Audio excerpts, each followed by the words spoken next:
What's up, everybody? Welcome back to my coverage of E3 2014. This, of course, is Rob from Rule of Two Review, and now it's time to move on to Sony. Alrighty, so moving on to my final of the E3 2014 press conference reviews. I've already done Nintendo, I've already done Microsoft, and now I'm going to finish off with Sony. Yes, I've kind of done them in a completely different order than how they aired. That just sort of has to do with my busy schedule for the beginning of the week and how I had to watch things kind of out of order. I didn't really get to pay attention to anything happening that first day on Monday. Only yesterday on Tuesday did I get to start finally watching. I watched Nintendo's live, I'd gone back and watched Microsoft's, gone back and watched Sony's, catching up on other games and trailers and announcements and stuff. It's been a fantastic E3 so far.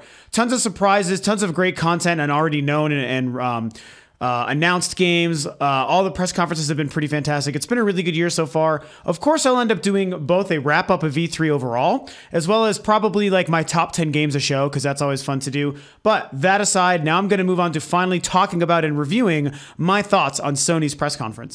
So it should be noted that Sony has been put in the unfortunate position for myself in that I actually watched Sony's press conference after watching Nintendo's digital event press conference, and that kind of does hurt Sony's press conference a little bit. However, it's not going to hurt my review and opinions on it overall. But going from that very clean, concise, well-executed, perfect sort of formula that is that digital event, it's kind of awkward going back to a live press conference. I'm not going to lie to you guys. It further exemplifies how excellent that kind of format is, I think, for E3 press conferences going forward, and why I absolutely think, plus based on the success of what happened with Nintendo's this year, that over the next coming years, slowly people will adopt that format more and more. So, you know, I watched Microsoft's first on Monday night, then I watched Nintendo's live yesterday, and then after I finished Nintendo's and recorded my reviews, then I went back and watched Sony's. And so, yeah, I kind of was like, it was so organized and perfect with the digital thing. And then I went back to the live press conference and it just sort of felt a little bit different, a little more off, a little bit more disconnected, honestly. It's like, oh, I'm just watching a bunch of other people in a room, watching a bunch of people on stage talking about games, which is great and exciting because we've been doing that our whole E3 careers until just this year. But Nintendo's was so cool that it was really hard to kind of go back to the old school stuff just a couple of hours later. However, that aside, I'm not going to let that taint my overall view and opinion of Sony's conference, especially because I know it did air before Nintendo's digital event. And in that respect, my initial impression of everything that I saw from Sony's conference overall was pretty darn good. It was an excellent press conference. It was very long, maybe one of the few times where I might say a press conference was too long. Sony was the only of the three big console manufacturers' press conferences this year to spend a lot of time on charts and graphs and numbers and percentages and this and that, which Sony is known for doing. They just love that stuff. Luckily, it's been going away for the most part from other developers and other press conferences the last couple of years, but Sony, they never failed to do that. They did spend some time on it this year, and that's okay. I mean, it's not like that's a terrible thing. The numbers, when they present them the way they do, certainly are impressive, and they didn't spend a whole heaping heck of a lot of time on it, but it did take up a good chunk in the middle to the back half of the press conference, which is kind of too bad because it did sort of bog things down. But other than that, they mostly had really good content. They had some exciting people. Everyone was in really good moods. You know, they were very happy to be there, proud to talk about their games and the success of the PlayStation 4, and it was really cool. I appreciated that. So I'll touch on some of my highlights of the show. So I would probably say that my favorite thing from the show, just because I'm biased and already a humongous fan, was the reveal of Little Big Planet 3. Thank God they were working on that game. Thank God they finally had it ready to show. And thank God it looks just as awesome as we ever could have hoped. I'm such a fan of Little Big Planet. I love the whole idea, the atmosphere, the concept, the gameplay, the execution, everything about it. Those first two games were so wonderful. And the third one looks to further that. What I really enjoyed seeing with the third one, they did the what is now very awkward on-stage gameplay presentation. But that aside, you know, what they showed and what's really cool about this new one is how there's actually different characters you can play as. There's 4 different characters for Little Big Planet for the co-op, which is super cool, especially because each character has its own individual sort of ability. There's a bird character called Swoop, which allows you to pick up other characters and move them around. If you know Little Big Planet's platforming, you know that can be hugely helpful with the quality level design that they have. I can't remember the big guy. There was a really big guy who's super strong when he's big, but he can make himself really small to fit through things. There's Sackboy, of course. And so I really, really love what they're doing there. More Little Big Planet is a great thing. Here's probably my favorite thing about this, is they announced that you can Actually, all of the previously user-generated content from Little Big Planet 2 is going to be made available for Little Big Planet 3 with the updated visuals. That is amazing. That is like quadrupling the amount of online content right from day one, just making the last gen version of the game and all of its online content available for the new one. That is really cool. Good on you, Sony. Good on you, Media Molecule. I think that was a really cool choice and a very smart decision. Something else they talked about that for the most part I didn't love, and I knew that they were going to spend time on this, but there's one cool aside to this I want to add.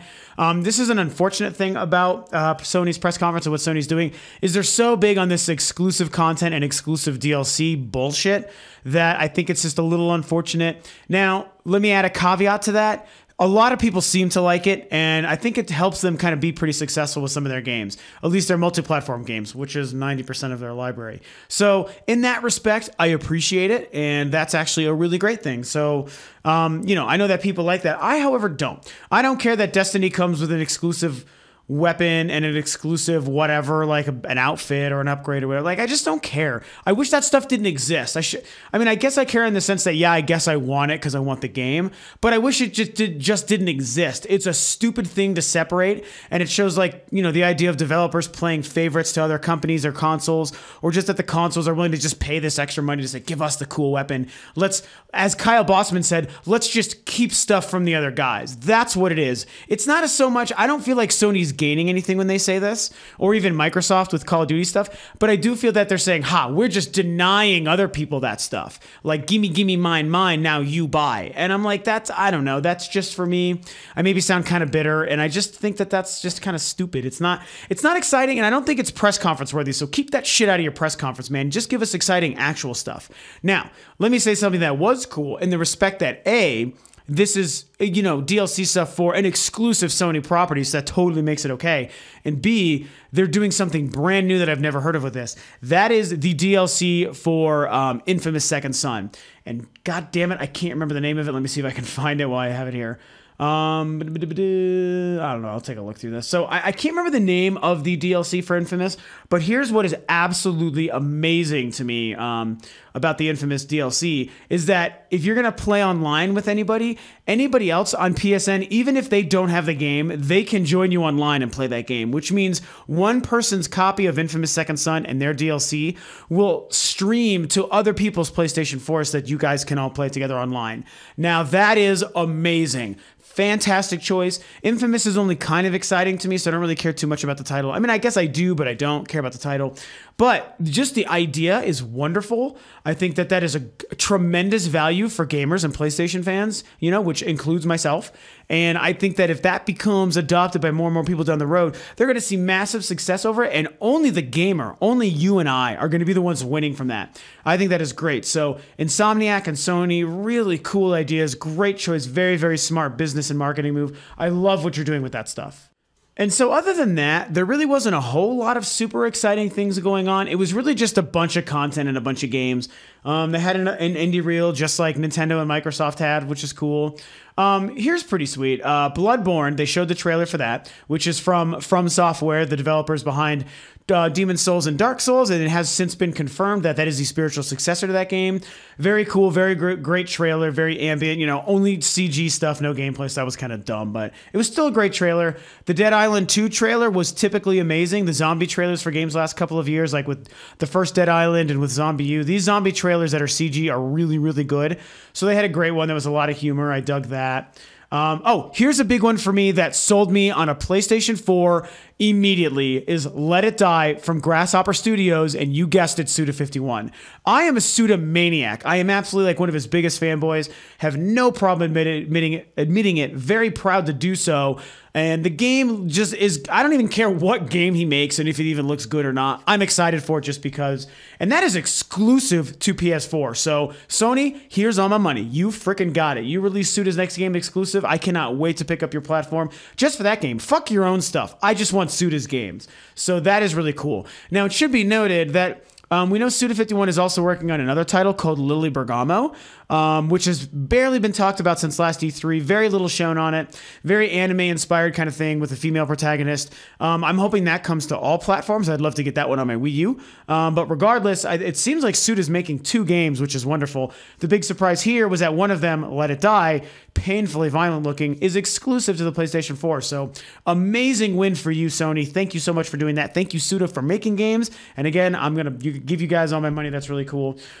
This one I don't really care about, but it's pretty cool. Grand Theft Auto 5 is coming to PS4, Xbox One, and PC, which it originally hasn't been released on those. I am not a Grand Theft Auto guy. I do know that Grand Theft Auto 5 is supposed to be flipping amazing. Everyone loved it, broke a bunch of records. So even though I don't really care, that's a great announcement, and I think it's going to make a lot of money for Sony and Microsoft, so that's really cool. And it was Sony who got to reveal that on their stage. Other than that, let me see what else was cool. Far Cry 4, they had the Far Cry 4 demo. You know, let me make a point here. And I'm going to, when I speak about E3 as a whole in the conferences, I'll bring this up in further detail. But let me make a point. With the rare exception from Sony's press conference and same for Microsoft, you were looking at 90% games that are on all platforms, or more than one platform. So it's really just, oh, they talked about Mortal Kombat, which they did. They talked about Grand Theft Auto. They talked about Destiny, you know.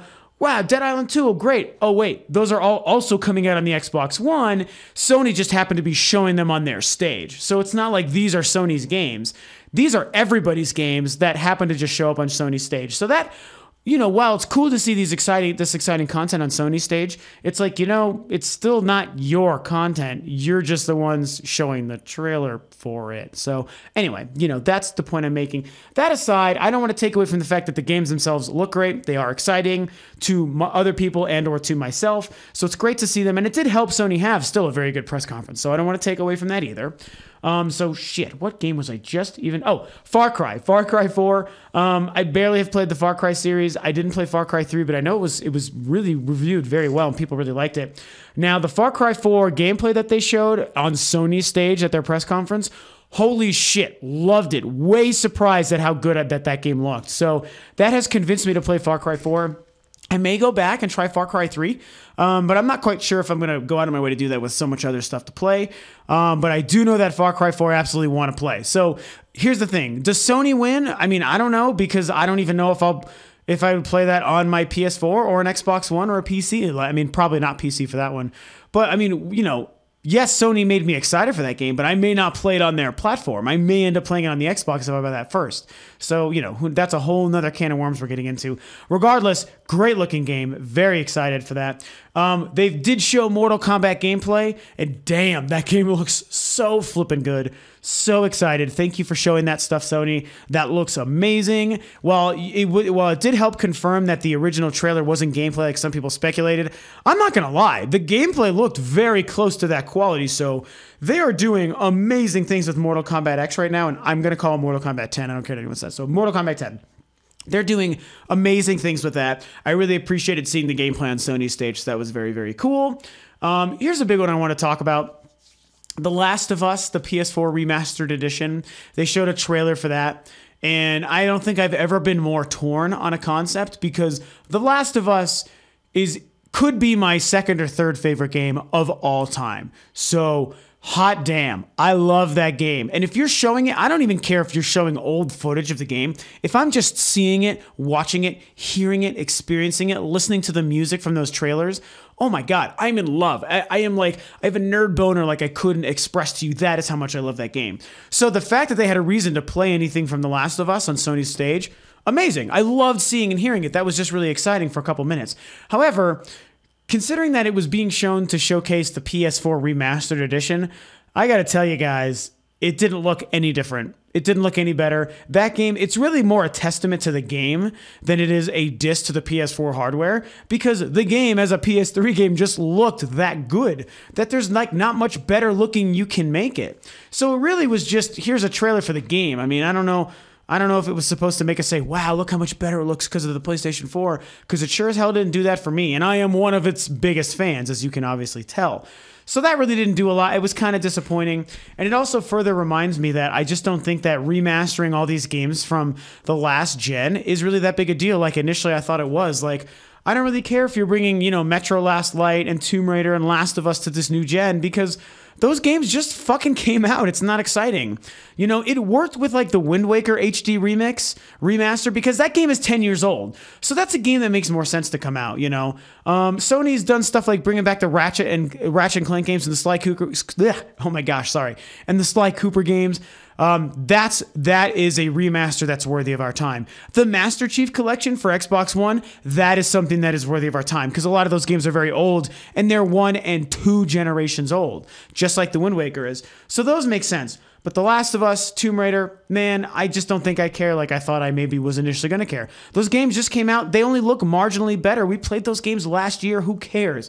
It's kind of stupid to do that, However, here's a good point that was brought up to me via a YouTube video a couple of months ago about Last of Us, the PS4 edition, is that there was a lot of people who maybe played the Xbox 360 but wouldn't play the PS3 who didn't get to experience The Last of Us, but those people might have jumped ship from Microsoft and adopted the PS4, so this will become their first chance to play The Last of Us. And that is a huge point, and for those people, I totally accept it. So for you guys out there who are in that position, great. Congratulations. You're going to get to play one of the greatest games of all time for the first time. I'm very happy for you. But like I said, stuff like Tomb Raider and Grand Theft Auto and whatever, I don't care about the remasters this generation because, it's just, that shit just came out, man. It's just not that exciting. So they showed some other things that are, third-party games that are releasing on, every platform. What did they show? Metal Gear Solid 5. That's going to be a huge game. The trailer was pretty cool. They showed that, that again is coming out for Xbox One as well. So no big deal there, but it was a great trailer. Here's something really neat. I'll start to wrap up a little bit here. Well, I'll start to wrap up with games here. They showed Batman Arkham Knight gameplay. Holy shit, that game looks so good. That might be the most next-gen looking game I've seen from any game on any of the 3 consoles or on PC. Forget Battlefield, forget anything else. Like, Batman Arkham Knight is the first game that made me think, wow, the power of the next gen may actually exist. And the game just looks fun. I've only been kind of a fan of the Arkham games, but this one makes me really excited. So that looked phenomenal. Great trailer. I really liked how they kind of played with the audience and made it look like the trailer was starting to freeze and glitch out. And I just was like, oh God, oh no, here's why live press conferences are going to go away. And then it turned out to be a joke, and it was really just Scarecrow playing a trick on everybody. Very cool. Great trailer from Rocksteady. Great content to show at Sony's press conference. Again, not a game exclusive to the PlayStation 4, but hey, it was, still cool to see it, I guess. And now here's the stinger. Before I get to one more thing I'm going to touch on, here is the stinger. They did show a teaser for Uncharted 4, and they gave us a title that's called A Thief's End, right? Yeah, A Thief's End is the name of the Uncharted 4. So they confirmed it as Uncharted 4. They gave it a title. They showed us Nathan Drake, and we heard him and Sully talking, which is so cool and so exciting. So, The trailer really wasn't that great. It just showed Nathan Drake waking up on a beach, and then he walks into the woods, and then the trailer ends. So I'm kind of, sick of those kinds of really bare bones teases.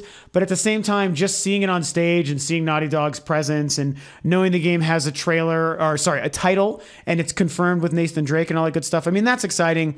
That's going to come out next year. 2015 is shaping up to be a banner year for this new generation. So, all 3 consoles are going to be killing it with content next year. So prepare to be broke. Uncharted 4, that was, even though it wasn't exciting like when Sony ended with Last of Us 2 years ago, I think, that was amazing because it was gameplay. This was still a great way to end because it's Uncharted and we want more Nathan Drake. So that was really great. On the games front, only a small amount of exclusive stuff, but overall, as far as what they showed, it was still great content, even though most of it was multi-platform. It was still really great. It was good to see gameplay from Mortal Kombat, Far Cry, lots of Destiny stuff. Things like that, reveals of third-party things like Dead Island 2, and I don't know, like the Grand Theft Auto 5 reboot, like that stuff is cool. Also, Little Big Planet 3, in and of itself, fucking mind-blowing. Thank you guys for showing that game. So the game content for Sony, even though most of it wasn't exclusive, was still overall pretty kick-ass. So the only other last couple of points that I want to touch on, they did talk about Nintendo, oh my God, Nintendo TV, sorry. PlayStation TV, whatever that thing is called. Isn't it just called PlayStation TV? Yeah, PlayStation TV, which is the little device that's, allows you to stream your PS4 to another TV or to a PlayStation Vita, which is cool. It's not really mind-blowing because it's basically trying to turn the PS4 into a Wii U, which is, I guess I get that. Sony has a habit of doing that kind of stuff. But that doesn't mean that it's not still kind of cool. I would never use it. Don't give a shit. But I'm sure it'll have a market. I'm sure it'll do pretty well. And it's only $99. So it's a very cheap device for what it actually does let you do. It's a great value if it's something you're into. So even though I don't really kind of care about it, I think that it's still pretty cool. So, cool with that. They also announced something else where PSN or PlayStation Plus is going to allow you to, you can stream games. Or no, PlayStation Now. Sorry, this was for PlayStation Now, where you can actually stream games to Sony TVs. Now, PlayStation Now in and of itself, not excited. I think it's a huge risk for Sony. I don't think it's going to be that big of a deal. I don't think it's going to be that great. Michael Pachter has a few really good kind of points as to why that is. So you should look up Michael Pachter's opinions on PlayStation Now. But what I will say, the one cool thing about it that I think absolutely helps justify its existence and all the money and time that Sony has spent on it is that if you don't own a PlayStation product, but you do have a Sony TV, you can just pick up a DualShock for like 20, 30, 40 bucks and you can stream PlayStation Now content to your Sony Smart TV. That is so cool. That is amazing. That means you can experience PlayStation games and products without buying a PlayStation. So that is a very, very smart move. Some of the digital stuff that Sony is doing here, even though it has kind of no place in my life personally, I think it's actually pretty cool. Some of it I don't like. Some of it I think is a waste of time and money. But there's some of it like this that I think is really, really cool and very smart. And there's so many people who might not ever buy a PlayStation console would still be able to play some of these really great games because they have a Sony TV. So that is a very smart move for Sony, and I think it's going to be really cool for a lot of people. They talked a little bit about some of their TV services and stuff. Microsoft did the same. This stuff, again, don't give a shit, not exciting. Exclusive TV content like the Power stuff that they're bringing is very neat. I'm a PlayStation Plus subscriber, so I'll get to watch all that stuff for free. That's really cool. I just don't really get excited for it, and I don't think it really has much of a place on an E3 press stage, but it is exciting for other people, so I guess I get that. I can't forget that I'm only one out of millions of gamers. I'm not going to get everything I want personally just catered to me from any of the big three, just like neither are you. And of course, these conferences do also exist for investors and developers and other people. So, there's a lot going on. So in that respect, it's kind of okay that some of that stuff wasn't for me because I think it does have a market. Okay, and so that's me kind of touching on a lot of the details and stuff. I keep wearing my voice thin in these long videos because I get so excited. I talk for so long. I talk loudly and projectively because I'm like, oh, Sony and E3 and Nintendo and bullshit and all this E3 stuff, and I just get really excited. So I keep wearing myself thin because these videos are so long. But that's how long it takes to talk about all these great press conferences, So in summary, all the press conferences have been great. I can't wait to do my wrap-up video in another day or so. Sony's was really, really good. It was a little bit too long. And I do think they spent some time on some things that were just a little bit too talky that I wasn't excited about. When you look at the fact that Nintendo and Microsoft, brought kind of just so much game content like nonstop. Sony did that in spurts, but then they would break it up with a bunch of other stuff. And it's like I got kind of spoiled watching Microsoft's and Nintendo's first and then coming to Sony's, where it's like, oh yeah, that's right. Usually these people do spend a lot of time talking about numbers and boring business stuff. So, Sony did that more than the other guys. That's okay. I mean, it has a place. It's not new to E3, so I can appreciate that. Overall, it was still exciting. Like I said, everyone who took the stage had a smile on their face. They were having fun. They were really excited to talk about everything, and that helped make us excited and enjoy the experience. They announced great stuff. They had a bunch of non-exclusive content, which is really too bad. Seeing a multi-platform game on your stage is exciting, but it's only so exciting. The excitement stops once you realize, well, maybe I still might not play that game on your platform, even though I now know I want it. So, that's kind of a backlash, and that's sort of one of the huge, again, that gives into the bigger conversation of how this next generation is going, and more specifically Sony and Microsoft, not so much Nintendo, because they showed nothing but exclusive content, and the other guys not so much. But again, I don't want to get into that bigger conversation. When just talking about Sony's conference, overall, still great. I loved it. Thank you for showing so much content. Thank you for having a successful PlayStation 4. I didn't get to talk about the Order 1886. That actually did finally look a little bit better to me, but that's, I should have talked about that because that actually is one of the exclusive games. So I will give Sony credit in that that's a huge exclusive they have. They did spend a good amount of time on it, showing some more stuff that I think is gameplay. While it's still not blowing me away, it did look better today than it has yet to look ever since its first reveal. It has a very strong horror vibe, which I appreciate. And it had like a Resident Evil kind of vibe. And I like Ready at Dawn, as I said before. So I'm still going to hold out faith that that game turns out to be pretty good and is one that I want to buy, because I will be getting a PS4 this year now. I'm going to get the Destiny bundle that they announced, the white PlayStation 4 Destiny bundle that I think is September 9th, because I'm very excited for Destiny. I get a white PS4. I get everything I want. Can't wait to play it. So fuck yeah, that's what I'm buying. I'll be getting that. Order 1886, still not great, but looking better, and it's nice to see an exclusive game on their stage. So overall, the content was good. It was exciting, a little bit slow in some parts, but still Sony had a really good press conference. So it was nice to see that the third one that I watched in the order that I watched them was just as good as the first two, man. Everyone killed it this year. Congrats to Sony. Thank you so much for Little Big Planet. I can't wait to play that game. So I think that's this year too. So I definitely will be having a PlayStation 4 come then. So Little Big Planet, Uncharted, Far Cry, Batman, lots of good content. Order 1886. Sony had a great showing this year. So thanks for having such a kick-ass show. And with that, I'll wrap up my last review for E3 2014 this year for press conferences. I've now officially covered Microsoft and Nintendo and Sony. I will link Microsoft and Nintendo below for you guys so you can check it out if you haven't already. There's a lot of videos and content and reviews people are making of conferences, so enjoy all this E3 content that's coming at us. Everyone's still showing stuff. It's only day 2 of the show floor. There's a whole nother day to go. So lots of good stuff. Thanks for tuning in. Keep enjoying E3, and of course, game on.